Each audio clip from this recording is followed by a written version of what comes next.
This is the Pure Fury Creations Entertainment Network.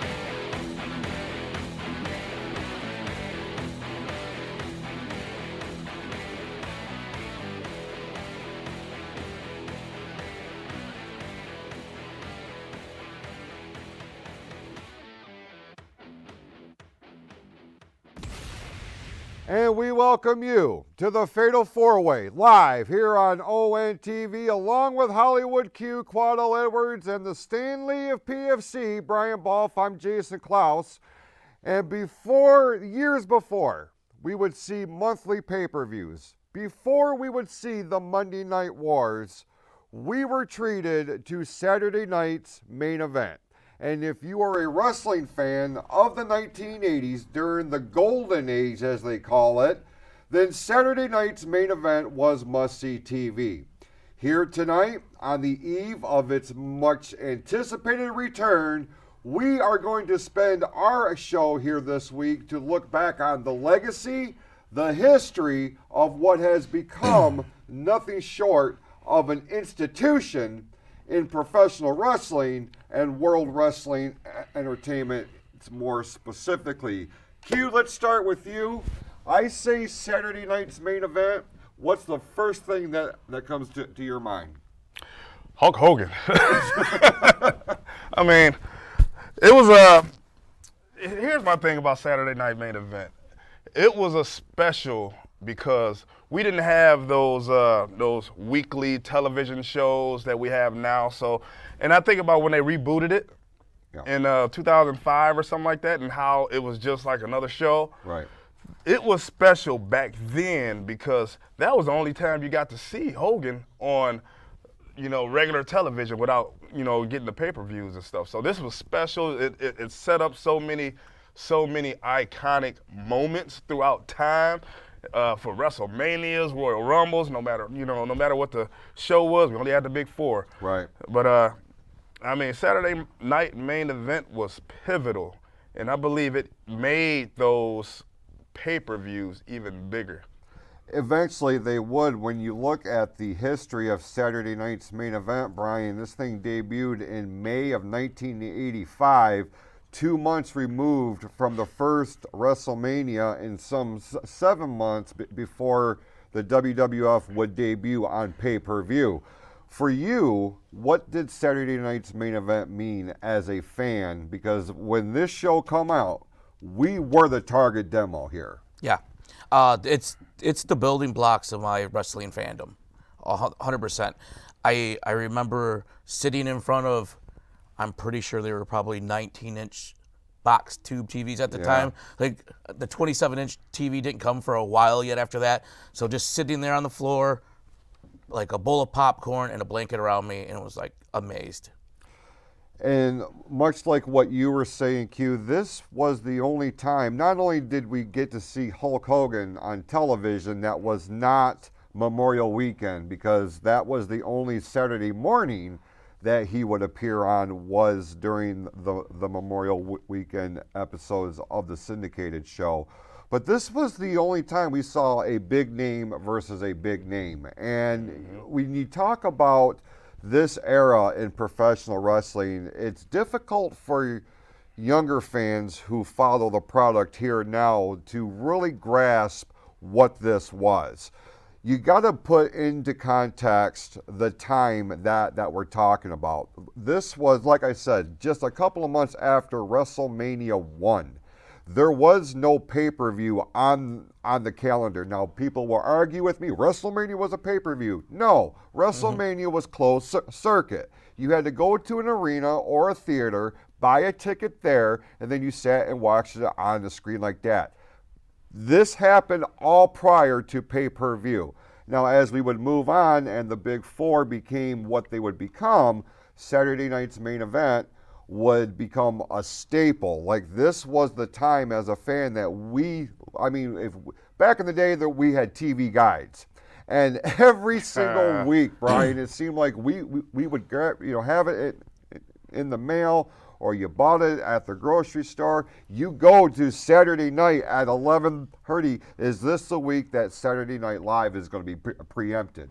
We didn't know about the seasons and how they structured. As wrestling fans, all we wanted to know when was Hulk Hogan going to be on TV? When am I going to get my next fix? Exactly. Yep. Exactly.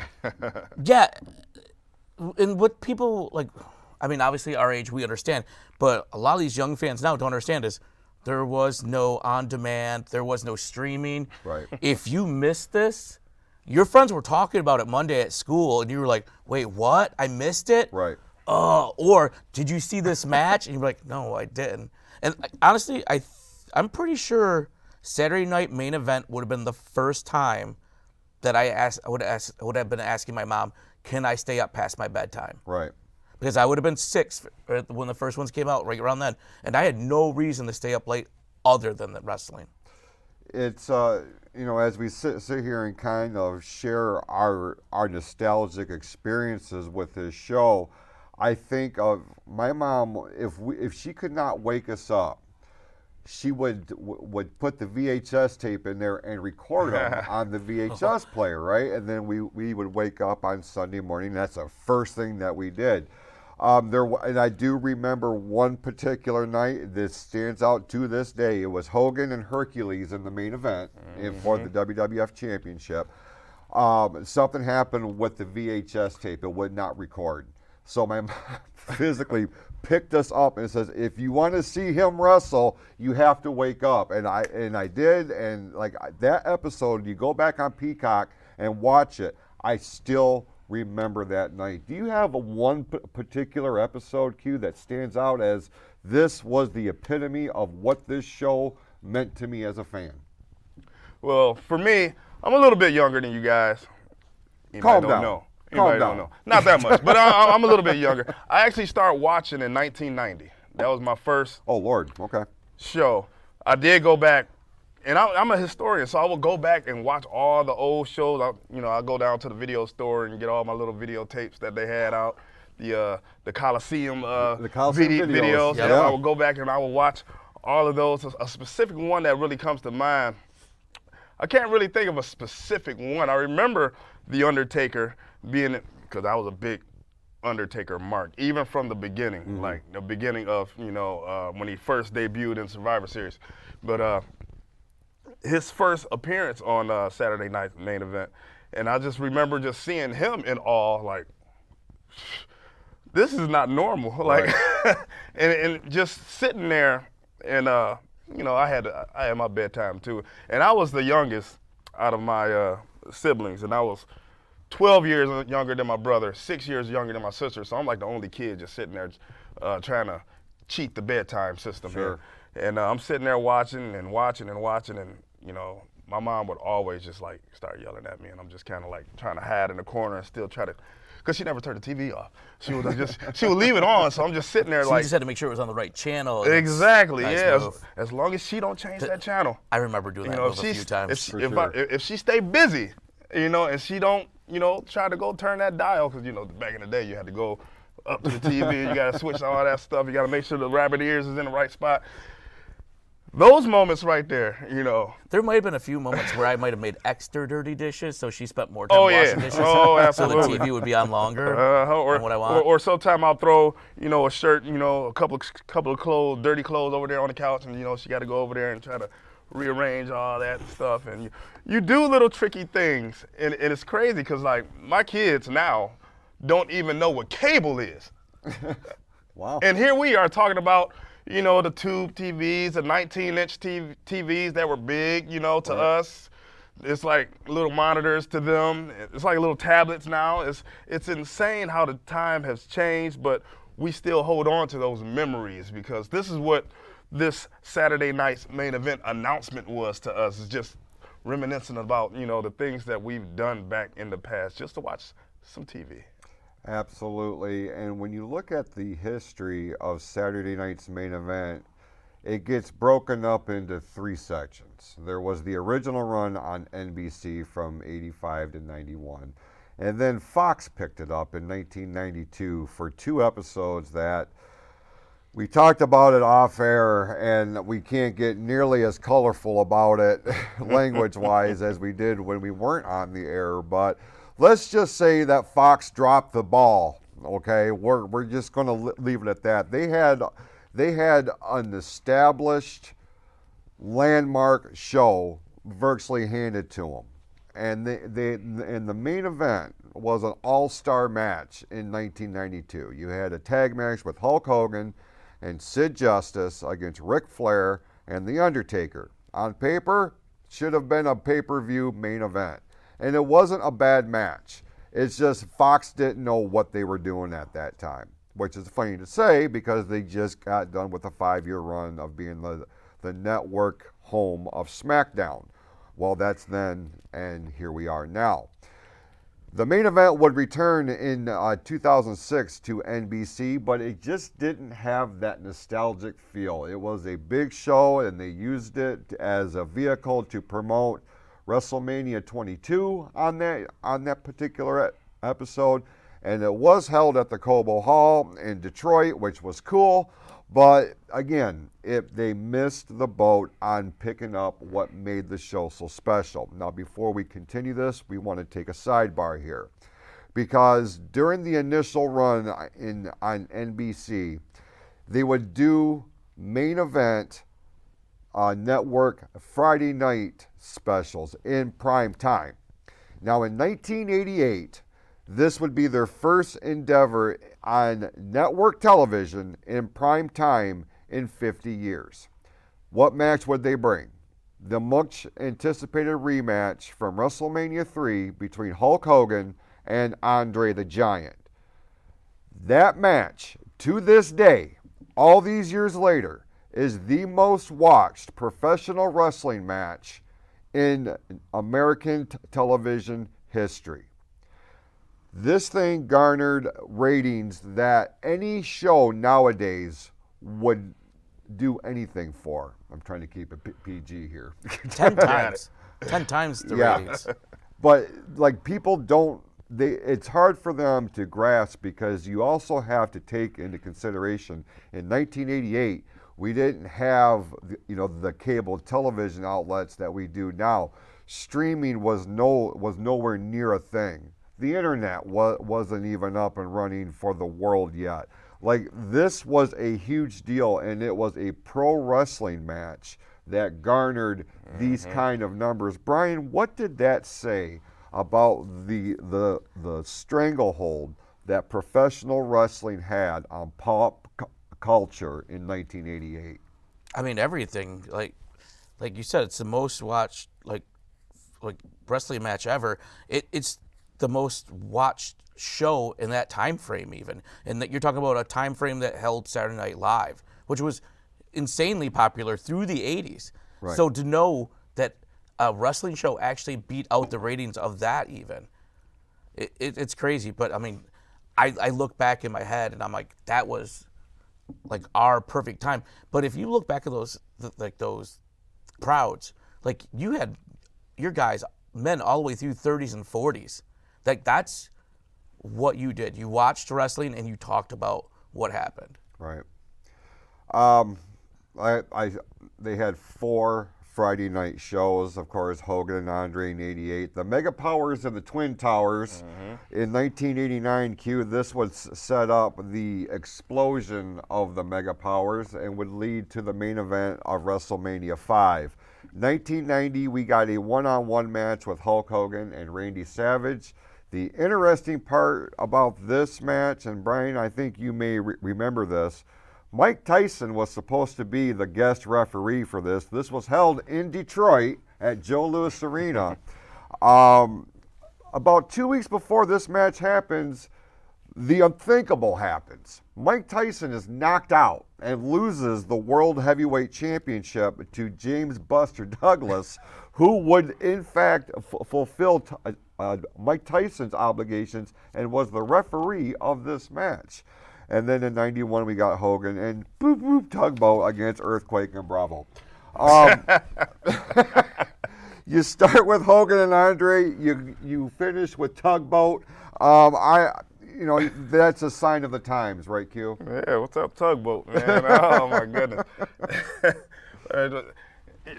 When you said that, man, I have that memory of, it was the blooper that when Tugboat ran to the rope and he fell through the rope. Yeah. Oh, my God, that just flashed in my head when you said it. I don't know, yeah, but yeah, I mean, geez.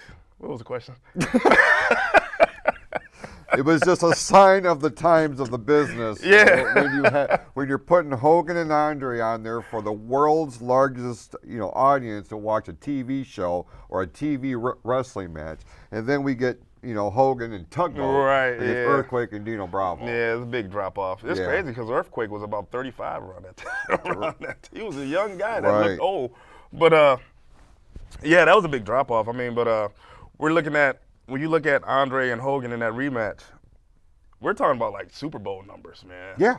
It's insane when you look, even looking back at it, knowing that, it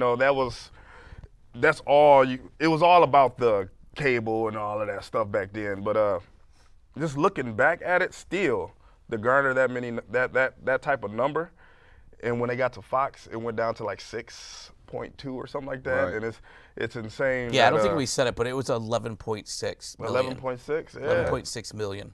Yeah, that's just insane numbers. Insane numbers. That's numbers that people dream of these days. A million dare you at to that try to time get that. at night is a very popular, is a good show. Yeah. Just to have a million.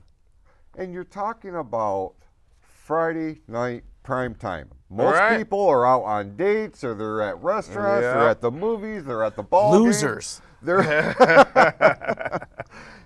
home and watch some wrestling. You got millions of people to stay home on a Friday night to watch Hogan and Andre. And let's be honest, yes, it's a marquee matchup. Hogan was at the peak of Hulkamania at this point, but Andre the Giant was nowhere near his prime. I mean, you go back, they had to make the title switch to set up for WrestleMania 4. Who else was going to be able to take the title off of Hogan? This ended his 4-year run as the WWF World Champion. And it's in the history books, February 5th of 1988, I still remember the date, Indianapolis, Indiana, Market Square Arena, which is no longer there, saw one of the most impactful nights in professional wrestling history. When you talk about impacts in professional wrestling history, only 3 title changes have taken place on Saturday night's main event. Of course, we just talked about Andre and Hogan in '88. The Brainbusters would end the historic run of Demolition as the WWF World Tag Team Champions in 1989.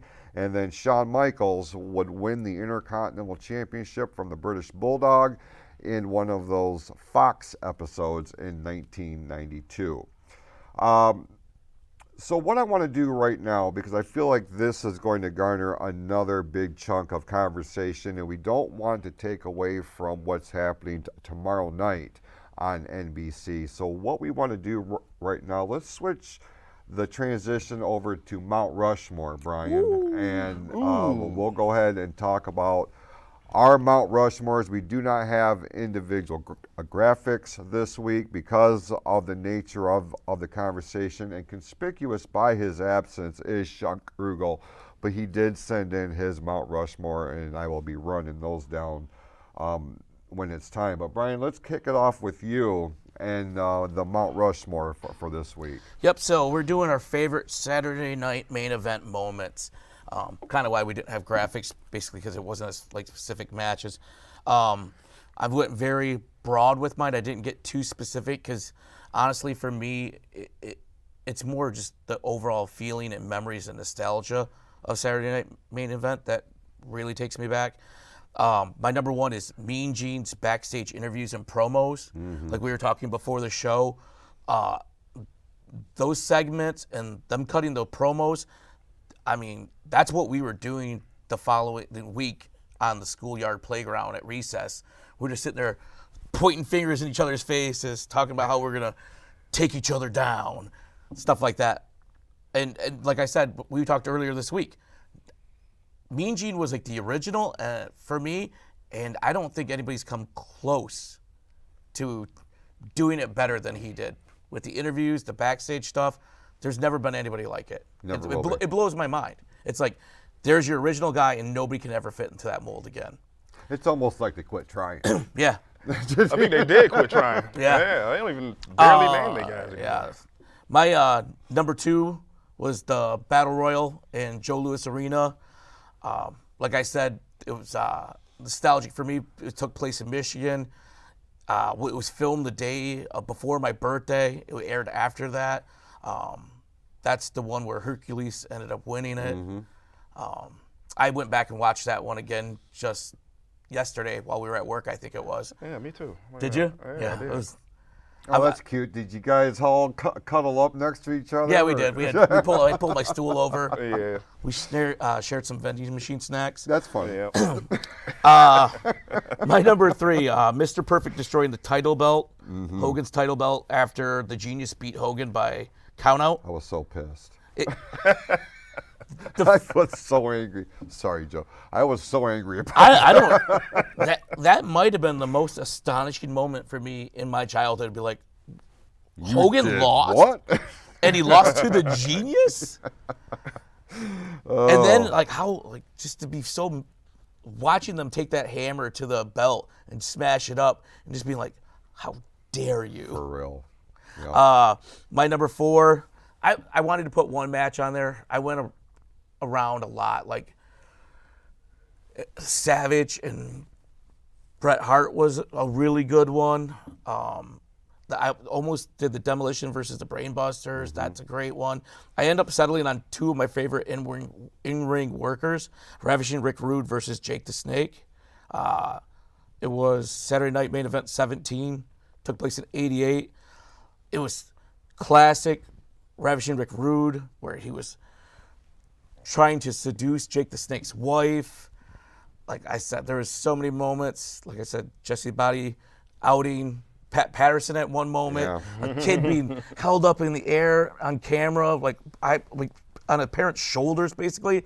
And I remember, like, God, I know I wanted to be that kid so bad. But that is my Mount Rushmore. Wow, that was 4. That was 4. That's awesome. Go ahead, Q. All right, it's my turn. Got my special gear on today for Yeah, this. you guys look like $1 million. I don't mind telling you. Well, we are worth Thank you. that. All right, well, I'm going to start off with the Ultimate Warrior against Sergeant Slaughter. This is when The Undertaker comes out in the casket. Ray slowly, gets up. He's in the casket. I mean, the presentation, I always enjoy the presentation. Hogan comes out for the save and, clear out Slaughter. And Undertaker's in there, and he hits Undertaker with the title. Undertaker's just like, I'm sitting there looking at Undertaker like, man, I really like that guy. There's something special about that guy. He finally knocks him out the ring. He just lands on his feet and then just walks away. I enjoyed every bit of that. My number two is Hogan Warrior versus Perfect and Genius. This was the if you think about the Royal Rumble prior to that match. You have the Royal Rumble where you have the big face-off with Hogan and Warrior. Big moment. I mean, the 2 biggest baby faces pretty much are like getting ready to clash. I marked out for that. I remember. Then you have this match here. For one thing, I never really liked the can they coexist angles. This was the best can they coexist angle that I've seen to this day. Because I never liked that. They set it up almost all the time, even today. But when they set this one up, and it cracks me up, man. Warrior always made me laugh.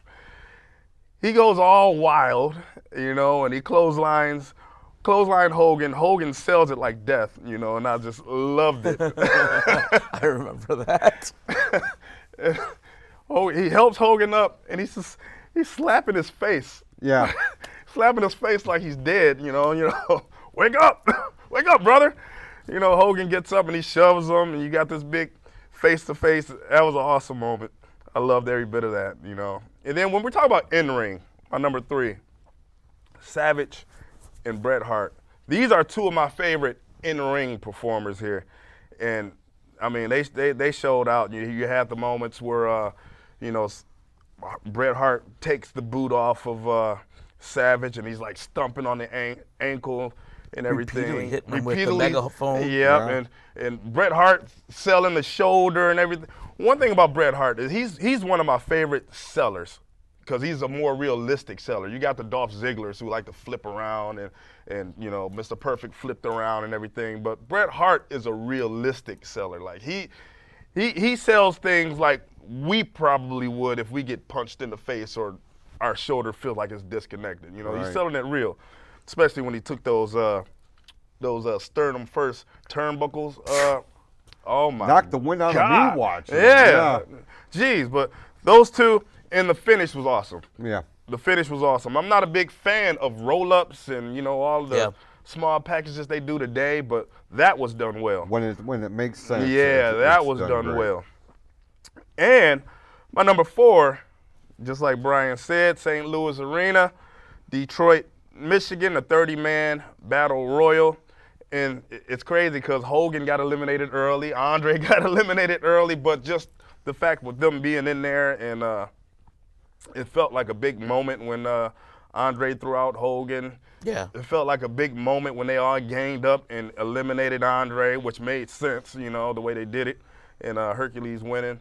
And Bobby Heenan being out there, just everything about that, I loved it all, man. I rambled on mine, didn't I?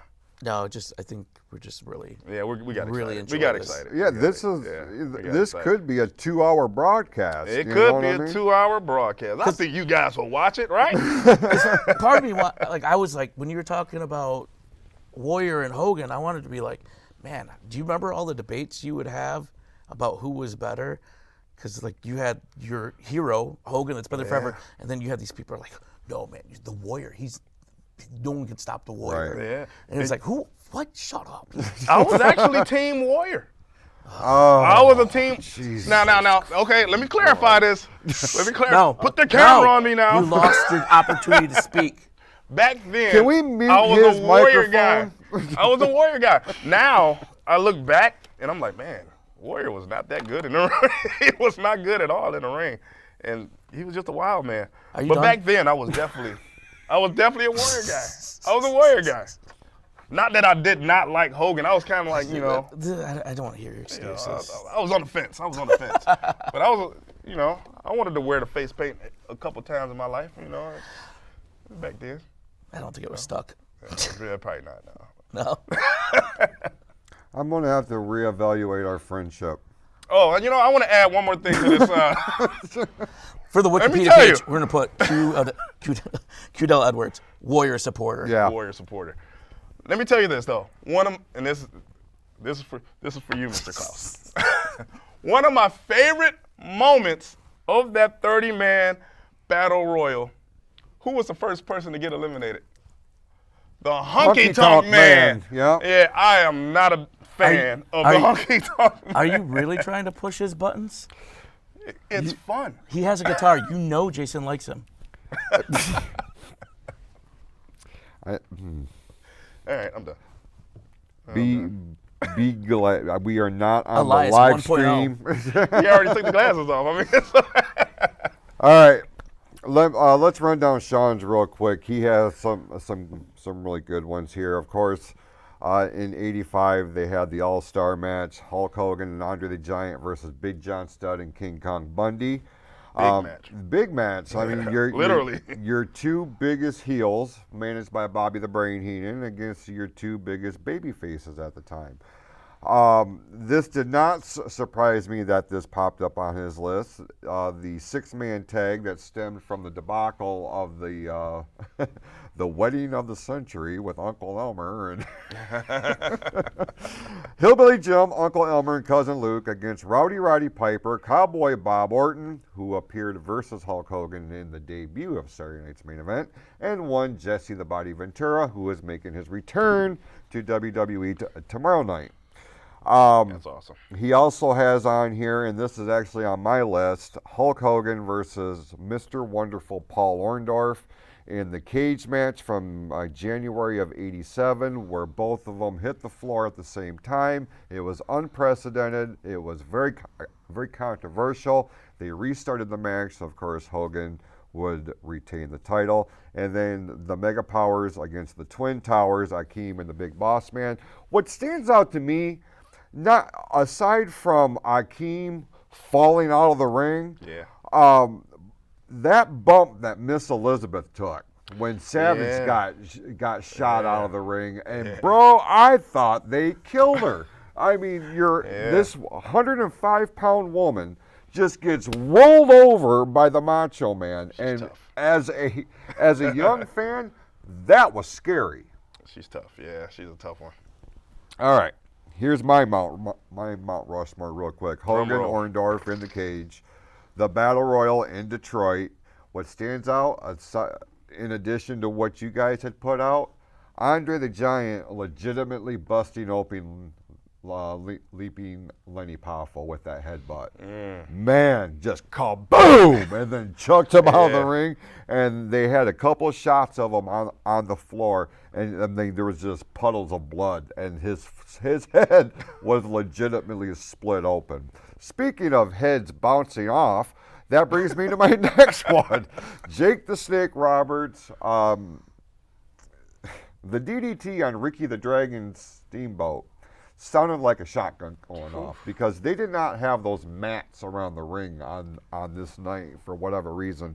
And Steamboat legitimately got his bell rung, knocked him out of action for quite a bit, but it would set up for a pretty unique rivalry for the rest of 1986 that would culminate at the big event in Toronto, where they had the Snake and the Komodo Dragon, and it was just a cool visual.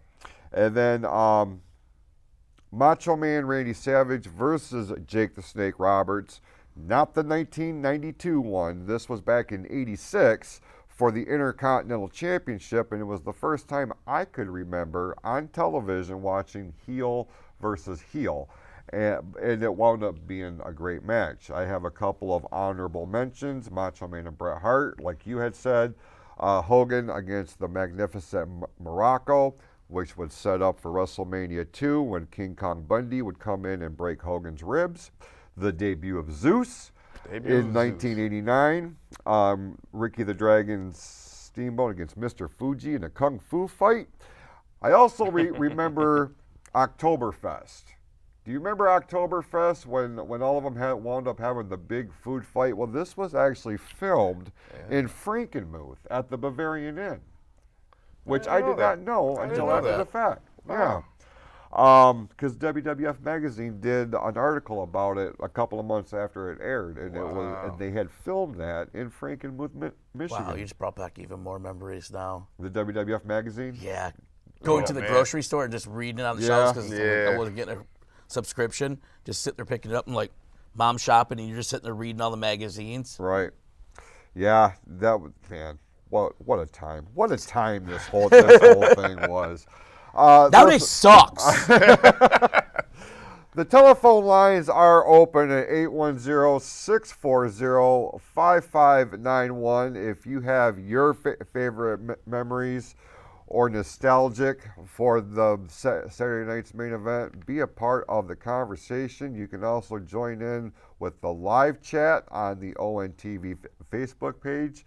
You can communicate there, but what we're going to do is we are going to run a quick timeout, and when we come back to the Fatal 4-Way, we are going to look at this big event that happens tomorrow night live on NBC. The Fatal 4-Way. We'll be back right after this. 9, 8, Are you or someone you know having thoughts of suicide or experiencing a mental health or substance abuse crisis? 988 connects you to compassionate, confidential support for free. 988. 988 is the new 3-digit dialing code for the Suicide and Crisis Lifeline. For years, the Lifeline, formerly known as the National Suicide Prevention Lifeline, has answered tens of millions of calls and helped people overcome mental health-related distress. 988 is the same trusted resource. When you call, text, or chat 988, you'll be quickly connected to trained crisis counselors who will listen to your concerns, provide support, and get you additional help if needed. There is hope. The Lifeline works. You are not alone in crisis. Just call, text, or chat 988. 988. Knowing how to identify signs of crisis in others and help connect them to resources like the 988 Suicide and Crisis Lifeline is an important way to prevent suicide in Lake Orion. For information about free suicide prevention trainings offered in our community, please visit the North Oakland Community Coalition at noccmi.org. 988. We welcome you back to the Fatal 4-Way live here on ONTV along with Quadell Edwards and Brian Bolf, and conspicuous by his absence is Sean Krugel. We certainly appreciate you tuning in here tonight. We're talking all things Saturday night's main event, the history, the legacy of the show, what made it the institution that it is. If you have a favorite memory, a favorite match, a favorite moment from your years as a fan of the original run of the show, the phone lines are open, 810-640-5591. Now that's going to lead us to tomorrow night, the big anticipated return of Saturday night's main event. It happens at 8 p.m. on NBC, and they are going to simulcast it on Peacock as well. Nice. They have some pretty big matches signed, and we're going to run down the gambit here and talk about the matches that are scheduled to take place as part of Saturday night's main event. Let's start with the WWE Championship match between Cody Rhodes and Kevin Owens. This match has been a long time in the making. We were kind of surprised they didn't incorporate it into the Survivor Series here a couple of weeks ago. Now we know why. It has become the centerpiece of this big card on Saturday night for the main event. You talk about the history of WWE title matches. We've seen, obviously the majority of them have either had Hulk Hogan or the other guy that you mentioned. Face Paint Man. Face Paint Man. This, from a storytelling perspective, is going to be what I think could be one of the best title matches in recent main event history. Q, what's your opinion here with Cody Rhodes and Kevin Owens? Oh, I think it's gonna be hot, especially with the story going into it. I mean, we might even see an appearance from Randy, who knows? But I think we might see a surprise in this match. I mean, we're gonna see some great in-ring, I believe. And Kevin Owens is, I don't want to say he's underrated, but Kevin Owens is really, really good in high moment situations, I big would match say situations. he is underrated in that regard.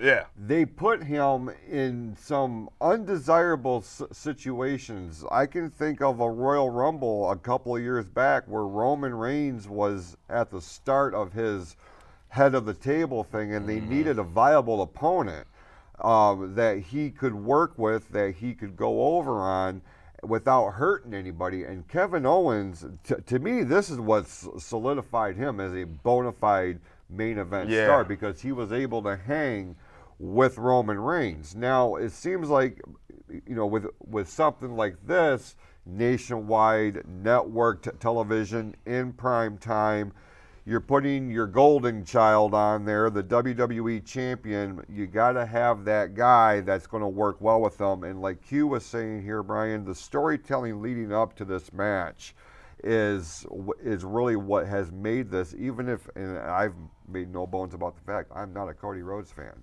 I absolutely am not. I don't think we're real big supporters of him. But I respect what he's doing. I respect the fact of where he's at, and I feel like that Kevin Owens is the perfect opponent for him. Would you agree with this, or would you put somebody else in this spot? No, I think I'm not a fan of either of these guys, but I think they've done a great job with storytelling with this, especially if we go back to Kevin Owens not being able to pull the trigger and attack Cody's leg. Yeah. And that last time that they faced each other. And I think now we have the other Kevin Owens. And now he has no limits. He has no limitations. He has nothing but pure malice going towards Cody. What are we going to see him pull off to get that belt? Or does he even care about the belt? Does he just want to hurt Cody? Heel Kevin Owens is Kevin Owens at his best. Would you agree with that, Q? Absolutely. Yeah. I definitely like him better as a heel. He's more ruthless, you know. And I kind of wanted to see him go back to that NXT phase of Kevin Owens when he was just power bombing everybody on the apron, and he didn't have any friends because he would turn on everyone, right. And you know, he wasn't that friendly Kevin, like, you know, let's be friends and be buddies up and all. I like heel Kevin because he is more vicious, and we see a better side of him, you know, instead of just trying to hang with all these other guys. Certainly appears to be a more comfortable role for him, too, because when you are really dialed into what you're doing, that's when you're going to bring your A game, right? Oh, yeah. Not to say that he can't work as a babyface, because he has shown that he can, but he takes it to a different level when he's a heel. And speaking of taking it to a different level, that brings us to our next match that has been signed for Saturday night's main event. Are we going to predict it? Yeah. For this? Yeah. Yeah, go ahead. Yeah, I figure we all assume that Cody is walking out of here with the title. I'm going to say this. Okay. You know, I actually thought maybe they can give Kevin like a 2-week run or a run maybe to the Royal Rumble, but after what they showed on social media, I don't know if anybody's seen it with the case. Oh, yeah. Mm-hmm. Yeah. I said Cody. Deal. Cody's definitely winning. I have Cody. My questions are we going to see Randy Orton run in? And if we do, which side is he going to be on? See, Randy Orton's another one of those guys that takes it to a different level when he is a heel. I wouldn't mind seeing a Kevin Owens and Randy Orton heel power team. Mm-hmm. Just trying to take out everybody. They got to make sense of it because he pile drived the guy and put him out of action. Now, if this was representative of Raw, I could see that. But because they're on SmackDown has the bloodline thing going on. I think an Owens Orton heel power team type of thing would be very beneficial for anybody, but with the bloodline still very dominant right now. I mean, even though the fans aren't really buying into it like they used to, it is still the dominant group on Friday nights. I would be afraid an Owens Orton team would get overshadowed, or the bloodline would get overshadowed. Now, if one was coming in as a face against a heel, that could be your next, group warfare type thing. I think bloodline might be going through that open door and going to Raw, so you might not have to worry about that. Yeah, they're going to have to do something here before long to separate them from Roman, right? The only other thing I would say about this is our main event, and this is not just Peacock, so it doesn't just wrestling fans. Right. So they're going to want to, NBC wants to appeal to everybody. Do we really see The Rock show up this time? Especially since NBC? Could very well be. I mean, we've been holding out for this forever. Yeah. But NBC, I think, is going to be like, we want to, like you said, we got another one coming up in like a month. Right. Yeah. How are we going to make it so everyone's like, this is must-watch TV? Like, Peacock fans, we're there. Right. NBC fans, this is who they're trying to get. That's a very interesting perspective, because the IWC looks at everything as if everybody is a wrestling fan. there are going to be people who are going to be tuning in at 8 o'clock on NBC almost out of habit because they're expecting college football or they're expecting this, that, or the other thing. They're looking at that main event and they're saying, is that David Bowie versus a truck driver? Okay, fair enough. I see. They what you're that's saying. not, they don't have the name value for normal households. Right. That's So, another good point. I'm waiting. I'll say Cody wins, and I say we hear The Rock's music. Now, this is the issue I got with that. If they had an issue with this being the main event, then maybe The Rock should have been promoted for the show. Being able to draw eyes over there, because even the casual fan, they're not thinking about, is The Rock going to be a surprise? Us hardcore fans are actually thinking about that. If he doesn't show up, I think we're going to see Cena for sure. Probably not wrestling, but maybe announcing what his match will be. Cena. Yeah, I believe Cena will be there. Yeah. Somebody's going to have to be there. I feel like if they're going to incorporate The Rock, it is going to be done as a surprise, much like you're saying, but they're going to use that as almost a measuring stick as to if we got this kind of reaction from The Rock when he wasn't announced, and the next installment of this program is 4 weeks out, how are we going to get this group to tune in on January 25th in San Antonio without promoting The Rock? Because if you do promote him, then obviously you're in a good spot because then you get that casual fan back or you get his Hollywood fans in. Right, yeah. Let's see what he's doing here. Because make no mistake, it is not by accident they're putting this thing on prime time on Saturday nights instead of the traditional 11:30 time slot that it used to be. This is done for a reason. So it's going to be very interesting to see. But you're saying Cody? Cody. Cody? Cody. Yeah, I believe so too. Switching gears, we will see the World Women's Championship on the line when Liv Morgan will defend the title against Io Sky. I have sat here for months and criticized and picked apart Liv Morgan. I cannot deny the work that she's putting in. She's really making the effort to be a respectable champion, to be a bona fide superstar. Io Sky is one of the most dynamic performers in all of wrestling. I don't care if you're a man or a woman or what have you. She is electric, and she brings out the best. Liv Morgan is going to have to be on her A game here, right, Brian? Oh, yeah. Even on her A game, I don't know if it will be enough. I actually have Io Sky winning this. Winning the title. Winning the title. Okay. I think we're going to... Unfortunately, this match is probably going to have more outside stuff going on than any of them. You got Damage Control. You have Raquel Rodriguez. You have Dominic. You have Rhea. Yeah. You have all these things going on, all this turmoil outside. That would be the only way I see Liv retaining her title. But at the end, or on Monday night, when we saw Rhea and Io Sky both lift up the title together and then kind of look at each other, at that moment I was like, that's what I want to see at WrestleMania. I want Rhea versus Io Sky. I don't care about storyline. That match will be amazing to see. Intriguing. Q? Here, present. Yeah, I know you are. Brian is going on the record and said he's expecting a new champion crown tomorrow night as part of Saturday night's main event.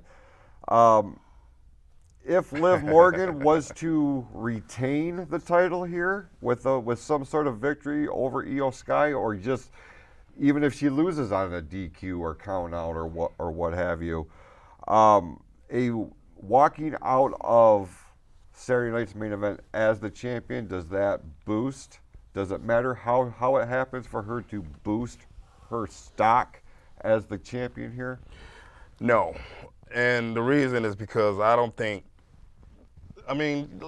give Liv credit for trying. She's done, enough of a good job to actually get eyes on her. She's a lot of her segments on YouTube has been some of the more higher viewed segments because people. She has a following. She has a following. Might not be us, but she does have her following. Her as the champion is not really doing it because of this feud they got with Rhea has really dried up. Right. And I believe, and I'm actually with Brian, Io Sky winning would be a fresh coat of paint in that whole women's division. And it actually does more damage to Io if she loses because now what happens? She goes into the Royal Rumble. We know now that she's not going to win the Royal Rumble because they just did the program here. Right. So Io really actually needs to win this. Well, if Io doesn't win the Women's World Championship tomorrow night on Saturday night's main event, perhaps she could be a contender for the new title that is going to be introduced tomorrow night. The finals of the Women's United States Championship Tournament is going to take place.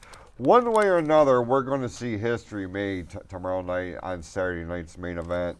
The introduction of the Women's United States title for one brand, and then, of course, the other is going to follow suit with the Women's Intercontinental Championship. We're going to find out on Friday, later here tonight on SmackDown, what match is going to wind up being the finals of this tournament that's been ongoing here on SmackDown. But do you have an early a prediction one way or the other? Is there somebody that has emerged as a favorite during this tournament, like this is their title to win? With the participants they have now, I'm going to go with Chelsea Green because she's been. I can't believe I'm going to side with a Warrior fan, but yeah, I'm going with Chelsea Green, because she's been putting in some work. And her character has been.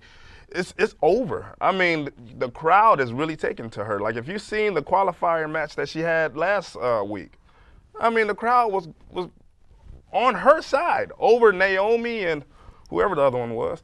But Chelsea Green, this title was made for Chelsea Green. Is there too many secondary championships for the women now? Or are they finally bringing enough to the table so that there is viable spots for those who need it? No, I think they need it. There's times where I've been there. There's way too many titles. I think it's needed. I think the women's division is very deep. I think there's a giant crop of women in NXT right now biting at the heels to go up to the main roster, and they easily could at any moment. I think this title is necessary. You literally have. I think you read my paper. Like when I said, if I picked Chelsea Green, been a workhorse, over with the fans. Oh, how about that? I know. On one hand, if you put it on Bayley, you give it a lot of legitimacy. Sure. Yeah. And it makes sense. And the still question remains who attacked Jade backstage. Yeah. And I would not be surprised if it ended up being Bayley. But I don't want to see her go. I don't want to see Bayley already. Not yet. Tiffany also makes sense to me, especially if you see Nia try to do some interference in there, being like, dude, look, you got a belt. Now you don't have to try to cash in on me. Chill. Right. But 100%, I think it's going to be Chelsea Green. She's growing on me so much. I laugh every time she's out there. She seems like she's having so much fun. She is. And I think that's why she's going so over on the fans. Yep. Everyone sees how much fun she's having out there. She pitched this character. Yeah. This is her character. And so if we have Chelsea Green versus Tiffany in the finals, my prediction is we see it as a ladder match. Ooh. I think they switch it up, make it a ladder match. Oh. And if you remember the final, the very end of Money in the Bank, we saw Chelsea Green and Tiffany at the top, and Chelsea Green going to the table. I say we see the reverse this time. That'd be cool. Long-term storytelling right there, and this is why we need the damn book. Yeah. Chelsea Green. I look Had to do it now. Bailey. If Bailey was to, for whatever reason, if she was to win the title here, I almost look at it as a downgrade for her because she has been at the top of the division. And that's not to say that you can't take a former world champion and insert them into the secondary title. No disrespect. We saw John Cena do it with the United States title. There's a few examples. I can go way back and talk about Pedro Morales. He was the WWF World Champion and would later on become the Intercontinental Champion. He would actually become the first Triple Crown Champion in WWF history, for those of you who needed a history lesson here tonight. You came to the right place because I have a wealth of knowledge in that. I know a little about a lot of things here, you know what I mean? All right, let's switch gears here and focus on the one match that is not for a championship that's going to be taking place at Saturday night's main event, although there is huge ramifications for whoever emerges here. We will see one-on-one Sami Zayn take on Drew McIntyre, and on paper, this should be a one-sided affair. It should be an easy win for Drew McIntyre. But Sami Zayn, of course, is that ultimate underdog. We've sat here and talked about this for the last year plus that we've been doing this show. Former Intercontinental Champion, Drew McIntyre, two-time former world champion. Say what you want. These are two big-name stars looking to solidify their next title shot. Brian, how do you see this match going? Do you like your gourds? Because we're about to get a squash. We have a 2-hour show with commercials with 5 matches. 5 matches is what we've been getting on all of our pay-per-views. Spread it out between 3 hours. Right. There's got to be a squash match. This is 100% that squash match. It would have to be. I would think it would have to be. I mean, unless they're doing a 3-minute women's match for the United States title that we just talked about. And then if that's the case, why did we put it on Saturday night's main event and not SmackDown? Right, yeah. Somebody's got to go down quick. And if we're going to try to make Drew seem like a non-stoppable monster, it's time to do it. I see him possibly winning and then not even stopping the beating until we see, it's Saturday night main event. Are we going to see main event Jey Uso try to come in to make the save? That would be cool. That was actually my prediction. Was it? Yep. I was reading it. Yeah, I didn't put it on there, but yeah, it's gonna be. Yeah, I think it's gonna be maybe a DQ or something. It's gonna be a screwy finish. This feud just started last week. I think they're gonna run it back. We'll probably see it go into Rumble or something like that. I hope. I would be cool if they took it to the next Saturday night's main event, and because I just don't feel like this has enough legs or interest to take it all the way to February 1 at the Royal Rumble. That's what people, they're like, oh, Royal Rumble. Generally, it's in January. Away, yeah. It's February this year. Everything is pushed up because of the way they have booked WrestleMania. All right, the triple threat for the World Heavyweight Championship. Gunther will defend the title against Damian Priest and Finn Balor. We have talked at length about how they have been handling Gunther as the world champion since winning the title from Priest at SummerSlam. The feud or the involvement with Finn Balor, with Damian Priest, the big screw job at SummerSlam. Now it culminates, triple threat match. The world title is on the line. Brian, how do you see this going? Gunther's winning. Whether or not Gunther gets back his confidence and we see a repeat of the double pin like Roman Reigns, or if we see more interference like Dom costing Finn the title. That is the question. Either way, I have Gunther winning. I think Dom's going to interfere here. And one of the reasons I think, I'm going to go back again to it being ABC and Peacock. Our Peacock fans will continue watching these storylines grow. I think NBC would like to see a storyline that if somebody watched this Saturday night main event, next month they're going to have another match that would kind of continue off, and they would get a storyline that they could follow. And we could see Dom versus Finn at that one. Boom. Q? Gunther pins Priest. Final answer. Okay. A number. That's how I want it to end too.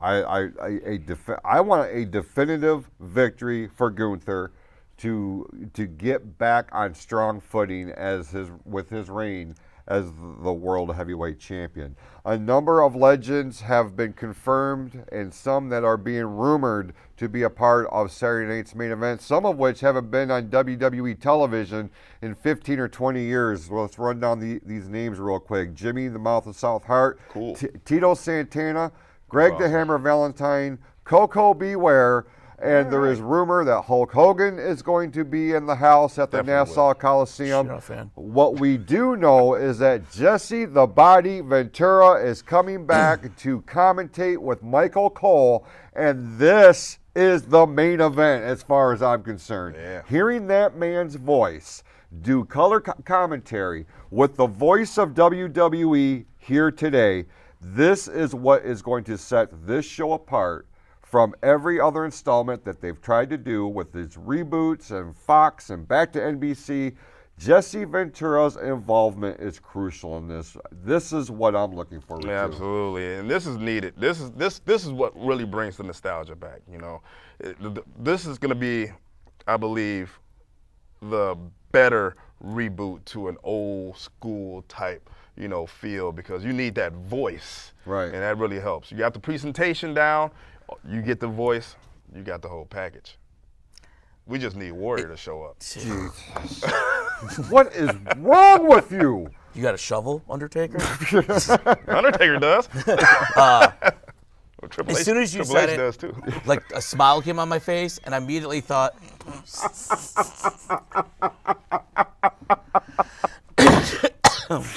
Oh my God. wow. I don't know what that popped me. I'm sorry. Brian, I'm listening. I swear to God. How long into Jesse the Body Ventura being on commentary before you just shut your eyes for a second and just rewind yourself back? Yeah, right, It'll be like yeah. immediately. As soon as he does, I'm going to be like, there I am. I'm back in my childhood. I feel like as soon as they go live to the arena, you know, I hope they do that. You know, those little vignettes, so like at the start, you know, before the cold open, and then when they go into the arena and it's going to be live, that's when I will shut my eyes. I will listen to the crowd. I will hear how Michael Cole opens and compare it to how Vince did it all those years, and then I'm going to hear Ventura. And you're absolutely right. I'm back in 1985. It's going to be very Sigma. Shout out to my 15-year-old son, John Thomas. All right. What's up, John? Tune in tomorrow night, 8 p.m. on NBC and Peacock for the return of Saturday night's main event. We will be back here on ONTV in 2 weeks' time on December the 27th, and it will be a year in review special in the world of professional wrestling. December the 27th at 6 p.m. Are you okay? Yeah, my phone's dying. I was wondering why it was so dark. Bye, guys.